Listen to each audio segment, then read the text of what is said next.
A corrupção é um tema que está em alta atualmente. Esta prática, que custa cerca de 70 bilhões de reais aos cofres públicos anualmente, vem sido reportada em todos os veículos de comunicação do Brasil e do mundo. Prejudica a população brasileira por meio da falta dos serviços públicos, como educação, saúde, habitação e outros. Os alunos do segundo ano do ensino médio da Escola Nossa Senhora das Graças foram a campo para estudar os aspectos políticos e sociais da capital do Brasil, e seguindo o projeto de série, Metrópolis e Cidadania, o grupo trouxe algumas informações sobre a corrupção em Brasília e suas consequências na sociedade. Entrevistamos alguns parlamentares a fim de saber o que eles pensam sobre a corrupção na atual situação política do país. Hoje, o maior problema do Brasil, sem dúvida nenhuma, é a corrupção. E, por exemplo, quem rouba do erário público, ele é muito mais do que um homicida, ele é um genocida, porque ele está fazendo mal por atacado. Ele está deixando milhares de pessoas morrendo nas filas dos hospitais. A gente tem que colocar penas mais severas, a gente tem que transformar a corrupção como, na minha opinião, um crime de lesa pátria, que é um crime inafiançável. Hoje a gente vê que quem comete corrupção contrata um bom advogado, vai se defender. Quando você fala de ética, é um marco que diz assim, olha, daqui para cá eu não posso ir porque não é legal, não é bom para a sociedade, não é bom para mim, não é bom para minha família. Em Tóquio, na cidade de Tóquio, que é a segunda maior cidade do mundo, você não tem um cesto de lixo nas ruas. Não tem um cesto de lixo nas ruas. E não tem um papel disparado nas ruas. Então isso é cultura. E aí todos trabalham em prol da sociedade. Já está dentro da cultura, já virou cultural do brasileiro. Né? Podemos observar que todos eles consentem que a corrupção é um péssimo mal para o Brasil, o que indica que nenhum deles deveria ser corrupto, que é justamente o que o senso comum desconfia. Agora vamos ver se a opinião tanto dos políticos quanto do cidadão afirmam se a corrupção é uma escolha feita ao entrar no meio político. Eu acho que quem vai para a corrupção vai porque quer. Eu acho que se você tem educação na sua casa, tem uma formação, sabe o que é certo e o que é errado, você tem a escolha de optar pelo certo e pelo errado. Sim. Agora, existem condições do próprio sistema político hoje existente no Brasil que leva a pessoa à corrupção. Aqui o ambiente é propício. Depende de você, cara. Aqui o que busco comprar de você aqui é o seu voto. Cara, eles já entram sabendo que a corrupção vai rolar, entendeu? Eu acredito nisso. Não existe político honesto, entendeu? Se o cara já é político, ele já sabe, ele já vai entrando naquilo sabendo o que ele vai fazer, entendeu? O bom que for pra lá, ele tem que se tornar corrupto, senão ele não fica. E quais são as consequências? Muita coisa não acontece porque o dinheiro não apareceu, o dinheiro sumiu. Diz que o dinheiro todo, o dinheiro para de circular, só circula para eles. Então a corrupção faz com que todos paguem o preço daquele ato. Que é uma Petrobras da vida, que há pouco tempo era orgulho nosso, passou a ser preocupação.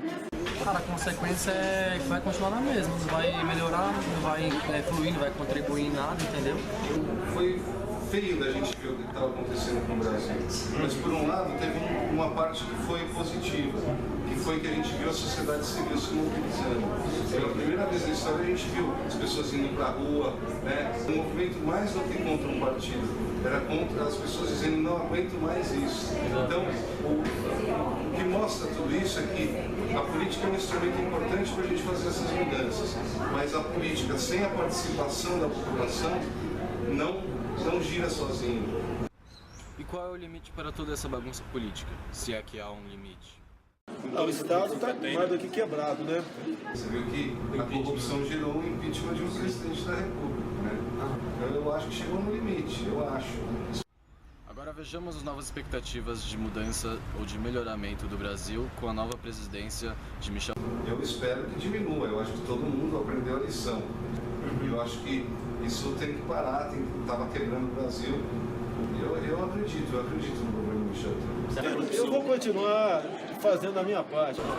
Eu espero que o presidente coloque em prática o que ele falou agora recentemente e que o Poder Judiciário possa cumprir o seu papel, a fim de separar o joio do trigo. Não vai melhorar porque, cara, isso aí tudo farinha no mesmo saco.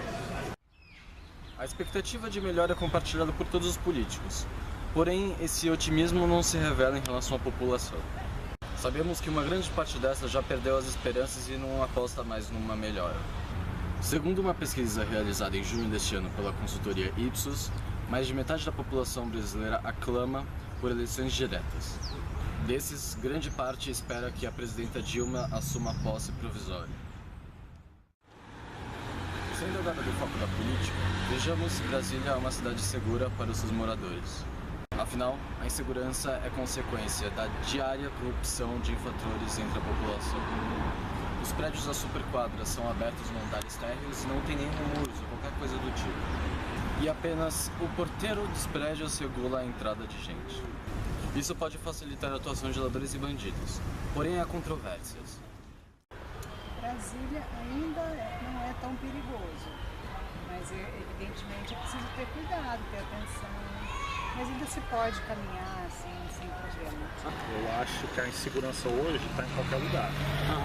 Então assim, o fato de ser aberto pode até facilitar, porque todo mundo vê o que acontece lá embaixo.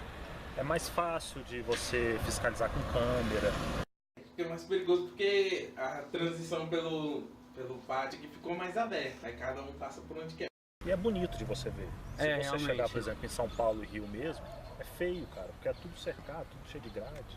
Essa é a ideia, né? A ideia de Oscar Niemeyer é que as pessoas possam circular livremente, né? Sim. É o ideal, assim, né? Da liberdade, de moradia, de vizinhança, né? O porteiro diz que fica mais perigoso com o andar térreo aberto. Porém, há de se concordar que fica mais bonito e que gera igualdade entre as classes sociais, uma vez que há a liberdade de ir e vir. Mesmo assim, também há vantagens em relação à gravação da câmera, que facilita a apreensão dos ladrões e infratores. A corrupção é, sem dúvida, um grande mal para a sociedade, atrasando o desenvolvimento social e político do país, sobretudo em Brasília. A cidade satélite de Ceilândia é um exemplo de atraso ao desenvolvimento. Pela Constituição, o Distrito Federal só comporta um prefeito, e as cidades satélites da capital devem ser regidas por um administrador vinculado à chapa do prefeito de Distrito Federal, o que leva a uma má representatividade da população. Muitas vezes, esse administrador não obtém êxito em seu governo, não suprindo as necessidades da região. Apesar de sua proximidade do centro da política nacional e, consequentemente, da corrupção, essa cidade tem muito o que se felicitar. Embora a Ceilândia seja deficiente no quesito de administração pública, projetos de cultura e ensino vêm elevando a qualidade de vida da região, muitos provenientes de ONGs organizadas pela própria população. Já o plano piloto, construído pelos candangos, atuais moradores periféricos do Distrito Federal, foi criado para ser o centro político do Brasil, com as superquadras e com ideias à convivência e às relações sociais, com o objetivo de ser uma cidade mais humana.